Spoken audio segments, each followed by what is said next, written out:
साथियों नमस्कार, न्यूज़ पोर्टली में आपका स्वागत है। मैं हूं अभी करनाल में गेहूं जो अनुसंधान संस्थान में बैठा हूं और हमारे सामने नए निदेशक साहब हैं। सर स्वागत है आपका। इस संस्थान की इतने बड़े इसकी जिम्मेदारी, जिससे लाखों किसान जुड़े हुए हैं और उसका आपको कार्यभार मिला, तो बहुत बहुत शुभकामनाएँ आपको। और मैं उम्मीद करता हूँ कि आपकी अगुवाई में संस्थान आगे बढ़ेगा, किसानों का बहुत सारा भला होगा। तो साथियों आज सर के साथ हमारी वार्ता 3-4 मुद्दों पे है। वो है पहली तो गेहूं की वैरायटी को लेकर, जिनका आपको हमेशा से इंतजार रहता है, और गेहूं की उन्नत जो किस्में हैं उनको लेकर के, जैसा मौसम बदल रहा है उसमें आपको क्या करना है उनको लेकर के, और इसके साथ ही सर कई टिप्स आपको देंगे जो आपकी खेती किसानी में बहुत काम आने वाली। सर एक बार फिर से आपका बहुत बहुत स्वागत है। बहुत बहुत धन्यवाद। और भारतीय गेहूं जो अनुसंधान संस्थान में आपका स्वागत है। और हमें बड़ी खुशी होती है जब पत्रकार बंधु हमारे संस्थान की जो टेक्नोलॉजी को कवर करते हैं। जैसा कि आप जानते हैं गेहूं की खेती देश में करीब करीब 30 मिलियन हेक्टेयर में होती है। और हमारा देश एक अनूठा देश है जहां पे गेहूं की खेती ठंडे इलाके से लेकर और बहुत गर्म इलाके तक भी होती है। उसी प्रकार से हमारी जो उत्पादन दशाएं हैं, जो प्रोडक्शन कंडीशंस हैं, वो बहुत वेरिएबल हैं। और उस वेरिएबिलिटी को मीट आउट करने के लिए हमारे पास हर समय करीब करीब 100 से ज़्यादा प्रजातियां पूरे देश भर के लिए होती हैं, विभिन्न क्षेत्रों के लिए, विभिन्न उत्पादन दशाओं के लिए। और हमारा प्रयास रहता है कि किसान को हम चॉइस दे पाएँ, ताकि जो उसको पसंद है, जिस तरह का गेहूं उसको पसंद है, जिस तरह की गुणवत्ता उसको पसंद है, जिस तरह की उसकी क्लाइमेट रिक्वायरमेंट है, उनको हम पूरा कर पाएँ। गेहूं में जो अभी चल रहा है, मैं किसान भाइयों से कहना चाहूँगा कि गेहूं की बुआई के समय तापमान पे थोड़ा नज़र रखें, क्योंकि अभी कहीं कहीं कुछ इलाकों में थोड़ा गर्म है। हमने जो बुआई 25 अक्टूबर 26 अक्टूबर के आसपास की थी, हमारी फसल जो है वो जर्मिनेट हो गई है, बहुत अच्छी फसल हमारे यहाँ खड़ी है। तो उस आधार पर मैं कह सकता हूँ कि हरियाणा, पंजाब, जो हिमाचल प्रदेश और जो ठंडा इलाका वाले हैं, वो बड़े आराम से गेहूं की बिजाई कर सकते हैं। आपको मैं ये भी बताना चाहूँगा कि हमारे देश में गेहूं की जो अवधि है वो करीब करीब 90 से 100 दिन से शुरू होती है और लगभग 220 दिन तक भी जाती है। जैसे हमारे जो पहाड़ी इलाके हैं वहाँ हमारी गेहूं की फसल काफ़ी लंबी चलती है। वो बोते हैं अक्टूबर में और उसकी हार्वेस्टिंग करते हैं मई एंड में। तो वहाँ पे काफ़ी अच्छा है।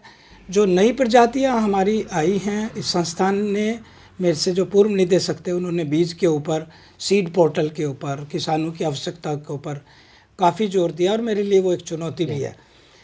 अच्छी चुनौती को मैं स्वीकार करता हूं और उम्मीद करता हूं कि जो उन्होंने हमें रास्ता दिखाया है, जो बताया है, हम उस पर और आगे बढ़ेंगे, किसानों की मदद करेंगे।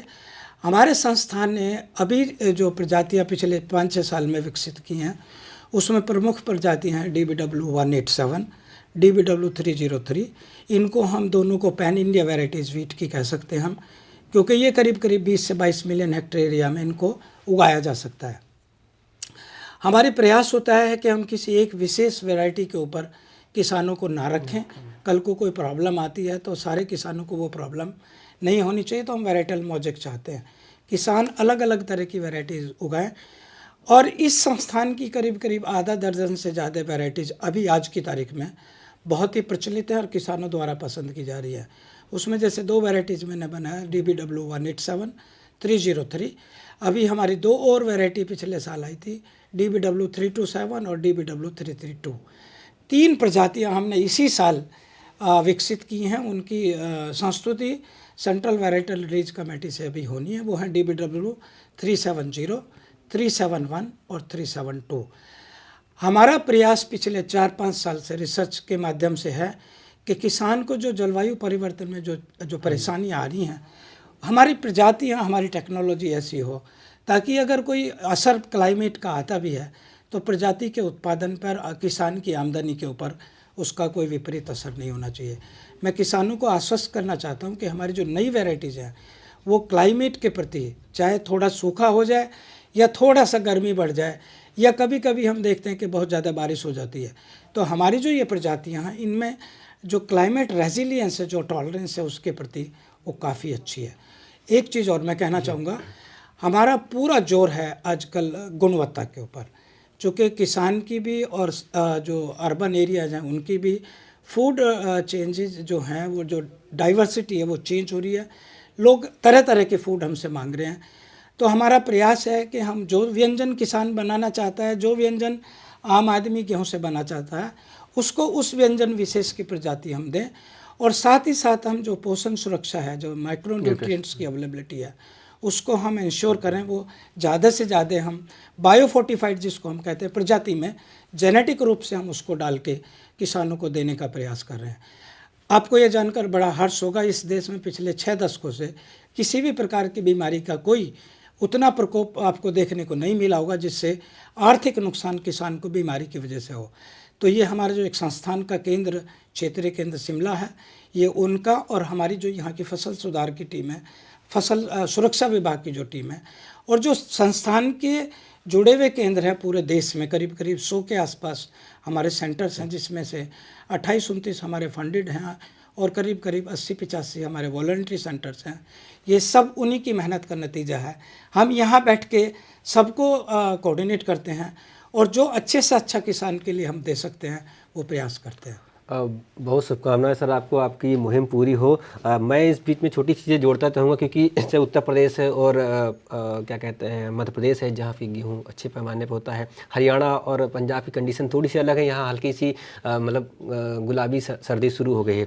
इन 2 राज्यों के लिए हम बात करें सर, उनके लिए कौन सी किस्मों की आप करेंगे कि वहाँ पे बाढ़ का सीजन रहा था, नमी बाद में अक्टूबर की बारिश ने बहुत लेट कर दिया है सोइंग को, उनके लिए आप क्या रिकमेंड करेंगे कि वो किस तरफ जाएं वो? देखिए, उत्तर प्रदेश में गेहूं करीब करीब पूरे देश का 1/3 क्षेत्रफल और करीब करीब 1/3 ही उत्पादन उत्तर प्रदेश से आता है। हमारे भारतीय गेहूं जो संस्थान के हिसाब से जो उत्तर प्रदेश है वो 3 एग्रो क्लाइमेटिक जोन्स को कवर करता है।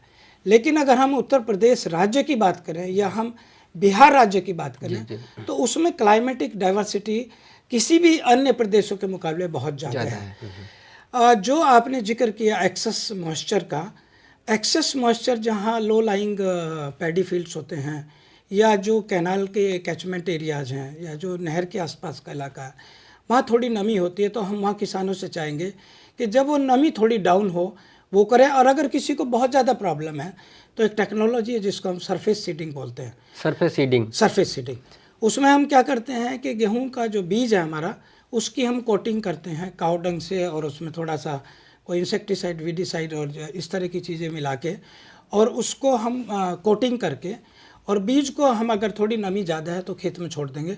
तो उससे क्या होगा कि बीज गलता नहीं है, सड़ता नहीं है, और जैसे ही उसको टेम्परेचर और बाकी चीज़ें मिलेंगी वो जर्मिनेट करेगा और अच्छी फसल होगी। उसमें जुताई उसकी ज़रूरत नहीं है। उसकी जुताई की ज़रूरत नहीं है। धान काटने के बाद जो खेत खाली होगा, बस ये है कि उसमें पानी खड़ा नहीं होना चाहिए। एक्सेस मॉइस्चर को जो हमने कोटिंग की है वो एक्सेस मॉइस्चर को एब्जॉर्ब करके और सीड जर्मिनेट करता है, अच्छी फसल होती है।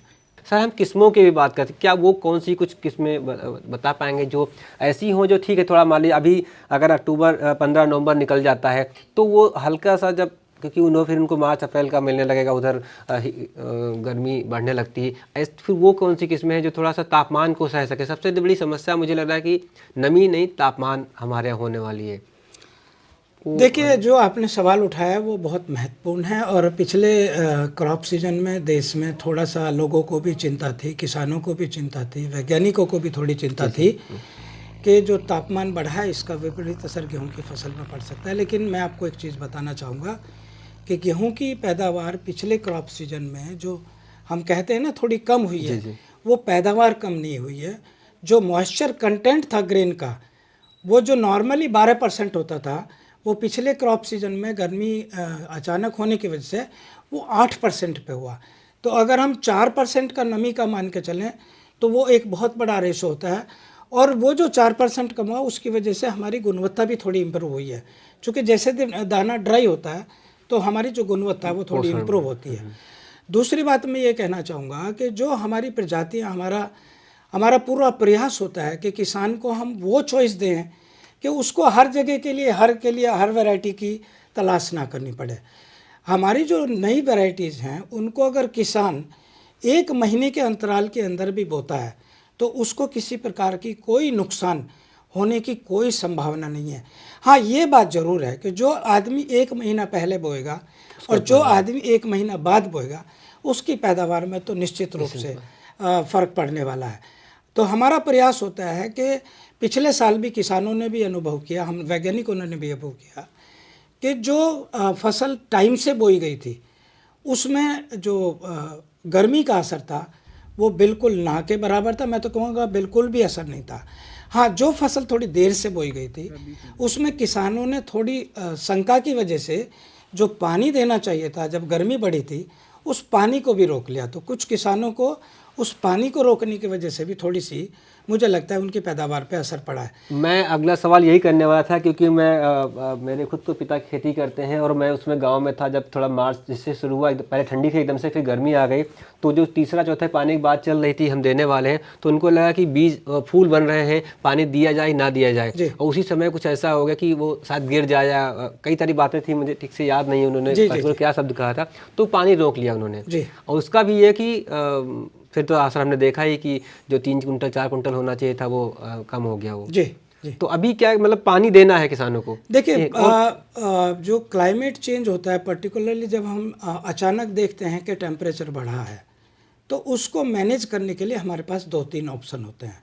उसमें एक ऑप्शन हमारा होता है कि हमारा खेत जो है वो सूखना नहीं चाहिए, एक नमी बनी रहेगी तो जो दाने को जो फूड चाहिए वो जड़ से तने के द्वारा होते हुए ऊपर तक जाएगा। लेकिन अगर वहाँ पानी की कमी होगी तो फिर जो है वो फसल, जिसको हम डेसिकेशन बोलते हैं ना, सूखने की अवधि में आ जाती है, तो फिर दाना निश्चित रूप से सिकुड़ेगा। तो एक तो हमारा ये है कि हम पानी अगर है, हल्का पानी अगर एक की जगह 2 भी देना चाहते हैं तो कोई दिक्कत नहीं है, और ऐसे समय में दें कि जब हम पानी दे रहे हैं तो हवा ना हो ताकि फसल ना गिरे। दूसरी बात महत्वपूर्ण यह है कि जब फसल में दाना बन जाता है और जब दाना पकने की अवधि आती है तो फसल की जो अपना वजन है वो उतना ज़्यादा नहीं बचता, जो कि अगर वो 15 दिन 20 दिन पहले हम बात करें तब होता है जब लॉजिंग होने के चांस होते हैं। तो फसल जैसी फिजियोलॉजिकल मेजोरिटी पे आती है, लॉजिंग होने की संभावना बहुत कम हो जाती है। लेकिन फिर भी हम किसानों को सलाह देते हैं कि वो हवा की जो स्पीड है और जो हवा की जो आशंका है उसको ध्यान में रखते हुए सुबह या शाम किसी टाइम अगर 3-4 घंटे का भी फसल को मौका मिल जाता है तो वो गिरने से बच जाती है। सर, एक और अंतिम सवाल है कि बहुत समय आपका नहीं लेंगे, बहुत व्यस्त हैं आप। अब पंजाब हरियाणा के संदर्भ में ये कि जब पिछले बार जिन लोगों ने आप लोगों के रिकमेंडेशन पे, सरकार के सुझावों पे और तमाम पाबंदियों के बीच जब जीरो सीधे बुआई की, तो उन्होंने बहुत लोगों ने कहा कि उनके गेहूं में इस बार वो नहीं करना चाहते हैं या कम करना चाहते हैं या मतलब दबाव में कर रहे हैं कि एक रोग आया, वो इल्ली कुछ करके जब 15-20 दिन की फसल हो गई, 25 दिन की, तो गेहूं में एक रोग लग गया। वो सिर्फ उन्हीं खेतों में लगा जिनमें पराली को जलाया नहीं गया था, सीधे बुआई की गई थी। वो क्या मतलब वो उसका थोड़ा बताइए कि वो था या नहीं था या कैसा था, क्योंकि किसानों ने तो बहुत सारे फोटो, बहुत सारे वीडियो भेजे और आप लोगों ने कुछ ना कुछ सुझाव भी दिए होंगे उनको। देखिए, कुछ चीज़ें होती हैं जो हर एक सिस्टम के साथ कुछ चीज़ें जुड़ी हुई होती हैं। जो पराली मैनेजमेंट है वो अपने आप में एक विज्ञान है, और जैसा आप देख रहे हैं कि वातावरण प्रदूषण जो है वो नॉर्थ वेस्ट इंडिया में काफ़ी जोरों पे है। हमारे संस्थान ने भी एक विशेष मशीन तैयार की है जिस मशीन से गेहूं की बुआई हम 24/7 कर सकते हैं। पहले जो मशीन थी जिसकी आप बात कर रहे हैं वो नमी अगर खेत में होती थी, पराली नरम होती थी, तो उसमें वो काट नहीं पाती थी। अभी जो हमने नई मशीन विकसित की है उसका हम पेटेंट कर रहे हैं, उस मशीन को आप 24/7 चला सकते हैं। और किसानों से तो मैं विनम्र निवेदन करना चाहूँगा कि जो हमारा रेजिड्यू है ना, वो हमारा सोर्स है, वो हमारी एनर्जी है हमारे। उस एनर्जी को हमें चैनलाइज करना है। हमें किसी भी रूप में, हम किसानों से चाहेंगे कि वो किसी भी रूप में, कभी भी, किसी भी अवस्था में पराली को ना जलाएं। उससे पोल्यूशन होता है और उससे जो हमारा एनर्जी लॉस हो रहा है वो लॉस हो रहा है। जो सॉइल का ऑर्गेनिक कंटेंट जो हम बढ़ा सकते हैं उसका नुकसान हो रहा है। और जो लोग आप देखते होंगे, जो लोग पराली मैनेजमेंट करते हैं, रेजिड्यू मैनेजमेंट करते हैं, उनके खेत में पानी की भी कम ज़रूरत पड़ती है और गर्मी का और बाकी चीज़ों का भी विपरीत असर नहीं पड़ता है। प्लस एक चीज़ और आप देखिए, आजकल जोर चल रहा है नेचुरल फार्मिंग के ऊपर। तो नेचुरल फार्मिंग में जो पराली मैनेजमेंट है एक बहुत महत्वपूर्ण मुद्दा है, और उसमें जो हमने सोयल की जो क्षमता थी, जो हेल्थ थी, जिसको थोड़ा नुकसान हुआ है लगातार फर्टिलाइज़र डालने से और जो हमने FIM डालना बंद कर दिया, ग्रीन मैन्योरिंग हमने करीब करीब बंद कर दिया है, चूँकि हमारा जो पशुधन है उसमें थोड़ी कमी हुई है। तो उसकी वजह से क्या हुआ है कि हमारा यूरिया और DAP जो हम डाल लेते हैं उसका भी उतना अच्छा प्रभाव फसल के ऊपर देखने को नहीं मिला। तो मैं चाहूँगा कि हम रेजिड्यू मैनेजमेंट के ऊपर हमारा संस्थान काफ़ी काम करता है, और बाकी राज्य सरकारें भी, जो स्टेट एग्रीकल्चर यूनिवर्सिटीज़ है वहाँ भी काफ़ी काम हो रहा है। तो वैज्ञानिक चाहते हैं किसान भाइयों से कि वो रेजिड्यू मैनेजमेंट पे, पराली मैनेजमेंट पे जितना भी सहयोग कर सकते हैं वो मानवता के लिए और हमारी जलवायु के लिए, बाकी सब हमारी सेहत के लिए, सारे पेड़ पौधों के लिए, पशु पक्षियों के लिए वो बहुत ज़रूरी पराली होगा। को ना जलाएं। जी। ये तो मैं भी कहूँगा कि आप पराली का अच्छा मैनेजमेंट करें, क्योंकि अगर आप DAP यूरिया डालोगे ही उसके मॉलिक्यूल कहीं जाके फंस जाएंगे, अगर उसमें कार्बन तत्व नहीं होंगे तो फिर वो भी काम नहीं करेंगे। कई सारे अलग अलग वीडियो में हम लोग भी कहते रहे हैं, वैज्ञानिक भी कह रहे हैं, सरकार भी कह रही है, तो ये बात आपको माननी है। और कुछ और आपको जानकारी चाहिए तो आप हमसे जुड़ सकते हैं, हमसे सवाल पूछ सकते हैं। मैं कोशिश करूँगा कि संस्थान से बात करके आप तक उसका जो है हल पहुँचाऊँ। तो सर बहुत बहुत शुक्रिया आपका, बहुत धन्यवाद हमको समय देने के लिए। तो साथियों ये एक बार यहाँ दिखा लिए कि मैं कहाँ हूँ और कौन कौन सी वैरायटियों की बात हो रही थी, कितनी खास वैरायटी हमारे वैज्ञानिकों ने डेवलप की हैं। आपको समझना क्या है कि वैरायटी को आपके लिए बहुत अहम है कि आप उसको समझ पाएँ कि आपकी मिट्टी किस तरह की है, आप कैसे एग्रो क्लाइमेटिक जोन यानी कैसी आपके यहाँ की आबो हवा कैसी है, आपको उसके अनुसार, किसी की देखा देखी नहीं बल्कि उनके अनुसार आपको बुआई करनी है। तो नई नई किस्में हैं, थोड़ा उनसे जानकारी लीजिए। यहाँ पे संस्थान का सीड पोर्टल है, अभी करीब 1 महीने से सीड बट रहे थे। अगर आप इस बार नहीं ले पाए तो अगली बार अपना आप यहाँ पे रजिस्ट्रेशन कराइए, आपको बीज मिलेंगे, न्यूनतम मिलेंगे, फिर अच्छे से उनको बीज उगाइए और जानकारी मिलती है कब क्या कर सकें। तो ये देखिए और आगे से मैं आपको जानकारी दूंगा। कुछ और आपको चाहिए तो मुझसे बताइएगा। बहुत बहुत शुक्रिया, बहुत धन्यवाद आपका। जुड़े रहे न्यूज़ पोर्टली से।